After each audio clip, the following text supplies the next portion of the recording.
आज तक इस बड़ी खबर पर बना हुआ है। पंजाब के गुरदासपुर में पैसेंजर बस पर हमले का सनसनीखेज मामला सामने आया है। फौजी पोशाक में 4 लोगों ने जम्मू जा रही बस पर फायरिंग की है। बस पर गोलियां चलाने के बाद हमलावर दीनानगर थाने में घुस गए हैं और वहां भी फायरिंग शुरू कर दी है। हमले में 7 बस मुसाफिर 2 पुलिस वालों के जख्मी होने की खबर आ रही है। ये ऑल्टो कार से आए थे हमलावर, लेकिन इस बारे में अभी जानकारी नहीं मिल पाई है कि क्या ये कोई आतंकवादी हमला है। इस हमले को 4 संदिग्धों ने अंजाम दिया है जो सेना की वर्दी में हैं, सैनिकों की वर्दी में ये हमलावर हैं। पंजाब के गुरदासपुर में बस पर इन लोगों ने पहले फायरिंग की, जिसमें 7 यात्रियों के घायल होने की खबर आई है और उसके बाद फायरिंग करते हुए इस रोडवेज की बस पर फायरिंग करने के बाद इन लोगों ने थाने में अपनी शरण लिए, थाने में अंदर चले गए हैं, वहाँ पर हमला किया है, वहाँ पर फायरिंग की है। लेकिन पुलिस वालों ने भी जवाबी फायरिंग की। ये तस्वीरें जो हम आज तक पर आपको दिखा रहे हैं, ये थाने के बाहर की तस्वीरें हैं और वहाँ पर अफरा तफरी का माहौल साफ तौर पर देखा जा रहा है। 4 पुलिस वालों के घायल होने की खबरें भी आ रही हैं, 7 यात्री घायल हो चुके हैं। ये वो एक्सक्लूसिव तस्वीरें हैं, अंदर की तस्वीरें, थाने के अंदर और बाहर दोनों की तस्वीरें हम आपको दिखा रहे हैं जहाँ पर यह हमला हुआ है। यह हमलावर इस वक्त थाने में मौजूद हैं। लगभग 1.5 घंटा हो चुका है। 6 बजे के लगभग ये हमला हुआ था।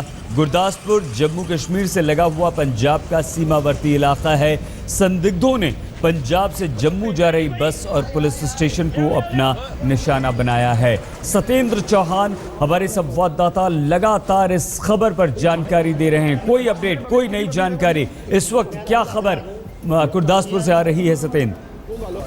सही देखिए, जिस तरीके का डर बना हुआ था, जिस तरीके का भय बना हुआ था, तो अब उस तरह की खबरें भी आने शुरू हो गई है। कहा यह जा रहा है कि एक पुलिस कर्मी की मौत हो चुकी है और पुलिस ने हालांकि पूरे इलाके को अब घेर लिया है, पूरे पुलिस थाने को घेर लिया है। लेकिन डर वही बना हुआ है कि क्योंकि सुबह का जो वक्त होता है, इस समय जो नाइट ड्यूटी वाले जो पुलिसकर्मी होते हैं वो अपनी बैरक्स में सो रहे होते हैं। दीनानगर का थाना है, बड़ा थाना है और इसमें जो है थाने के अंदर जो तादाद करें तो 50 के करीब पुलिसकर्मी थाने के अंदर होते हैं।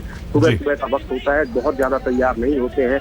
फायरिंग जिस तरीके की हुई है उससे आप अंदाजा लगा सकते हैं कि 3 पुलिसकर्मी जो उस समय गेट के आसपास थे उनको तुरंत गोली लगी है। हालांकि उनको बाहर लाकर हॉस्पिटल में भर्ती करा दिया गया है और दोनों तरफ से गोलीबारी अभी भी जारी है।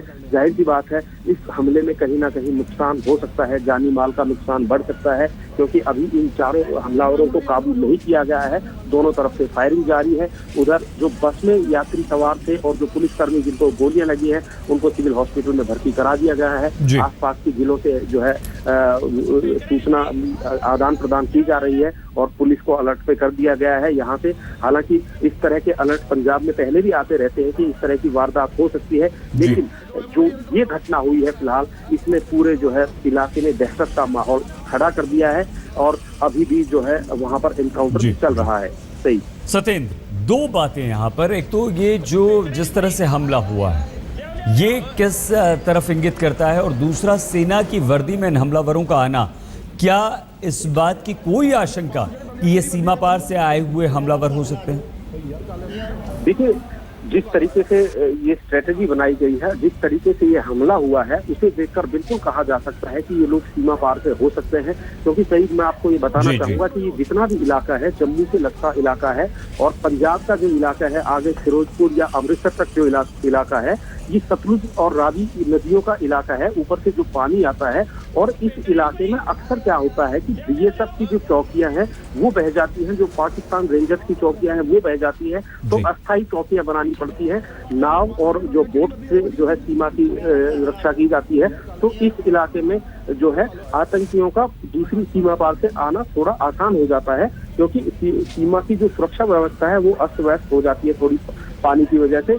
लेकिन और अगर अभी तक हम ये नहीं कह रहे हैं कि ये सीमा पार से आए आतंकी है, लेकिन जिस तरह की इन्होंने हमला किया है, जिस तरह की स्ट्रेटेजी ये लोग अपना रहे हैं, उसे देखते हुए फिलहाल यही लग रहा है कि ये लोग सीमा पार से हो सकते हैं। इस तरह के अलर्ट कई बार जारी किए गए हैं और मैंने आपको बताया भी था कि पिछले कुछ महीने पहले यहाँ पर बहुत बड़ी जो है कॉम्बिंग की गई थी और वहाँ पर संदिग्ध जो लोगों ने बताया था कि कुछ संदिग्ध पाकिस्तान की सीमा से आते हुए देखा गया था और पूरे इलाके की छानबीन सेना और पंजाब पुलिस ने भी की थी। हालांकि उस समय कुछ खास हाथ नहीं लगा था और इसको सिर्फ एक महज शक मानकर छोड़ दिया गया था, लेकिन फिर भी इस पूरे इलाके में पाकिस्तान का बॉर्डर लगे होने की वजह से चौकसी अच्छी खासी होती है। लेकिन अब जब ये हमला हुआ है, हालांकि पंजाब में इस तरीके से पहले इस तरीके का हमला नहीं हुआ है, और अब जो हमला हुआ है तो इसमें बहुत सारे सवाल भी खड़े कर दिए हैं और बहुत सारी आशंकाएं खड़ी कर दी हैं। फिलहाल डर ये लग रहा है कि थाने के अंदर जो कार्रवाई चल रही है उसमें कोई ज्यादा जानी नुकसान ना हो जाए,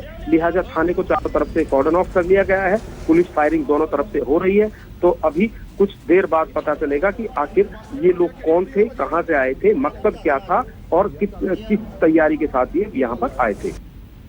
सत्येंद्र, दो बात यहाँ पर और आपसे जानना चाहेंगे। ये जो तस्वीरें आई हैं इसमें पुलिस वाले दिखाई दे रहे हैं, घायल पुलिस वाले दिखाई दे रहे हैं, थाने के पुलिस वाले हैं।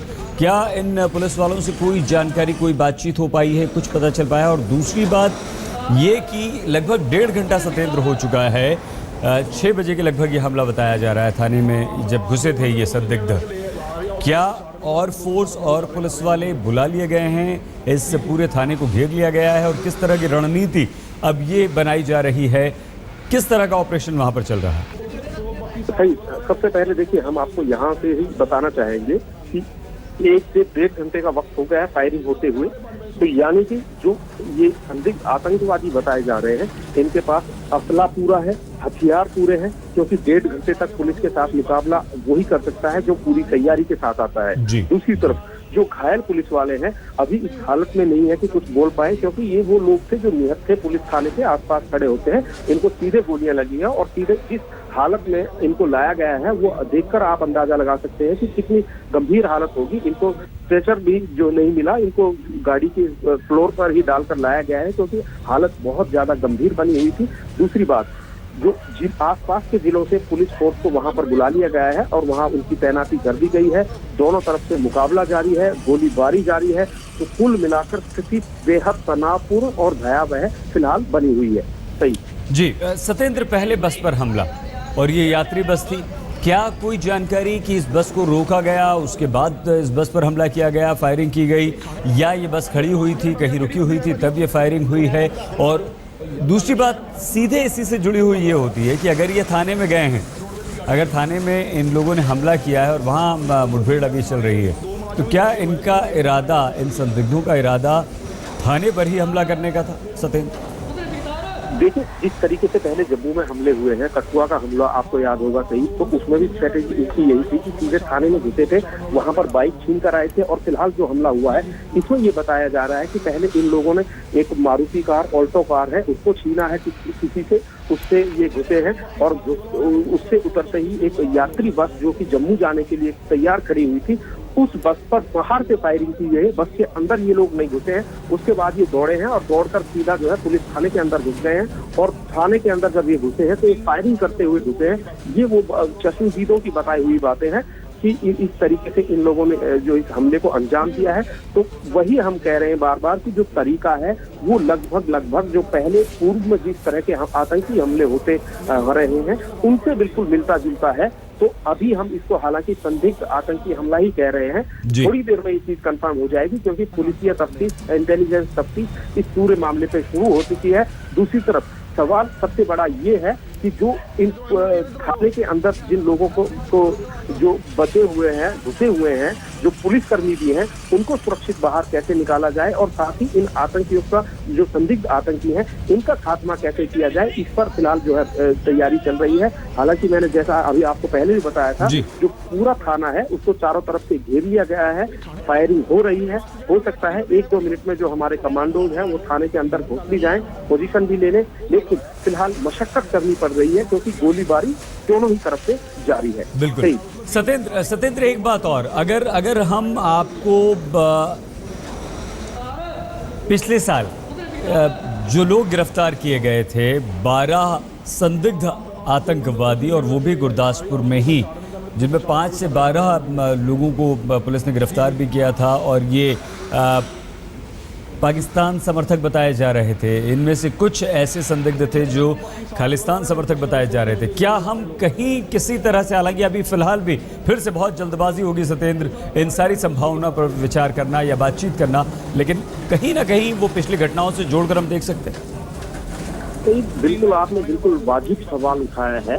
हालांकि जल्दबाजी है, लेकिन सोचना जरूर होगा, क्योंकि पंजाब में पिछले काफी दिनों से जिस तरह का तनाव बना हुआ है, जिस तरह की खबरें, इंटेलिजेंट खबरें आ रही हैं और जिस तरीके से एक माहौल बना हुआ है, उसे देखते हुए सत्येंद्र हम इसी बात से आगे आपकी बात पूरी करेंगे, लेकिन यहाँ पर हमें रुकना होगा कुछ देर के लिए और उसके बाद लौटकर हम इसी खबर पर बने हुए हैं। हम अपने दर्शकों को बता दें कि इस वक्त की बड़ी खबर यही है कि पंजाब के गुरदासपुर, ये देखिए बिल्कुल सीमावर्ती इलाका जो हम आपको बता रहे हैं, ये नक्शे के जरिए अगर इसे समझें तो ये एकदम लगा हुआ पाकिस्तान से, यानी कि ये जम्मू कश्मीर से लगा हुआ सीमावर्ती इलाका है गुरदासपुर, जहां पर यह हमला हुआ है।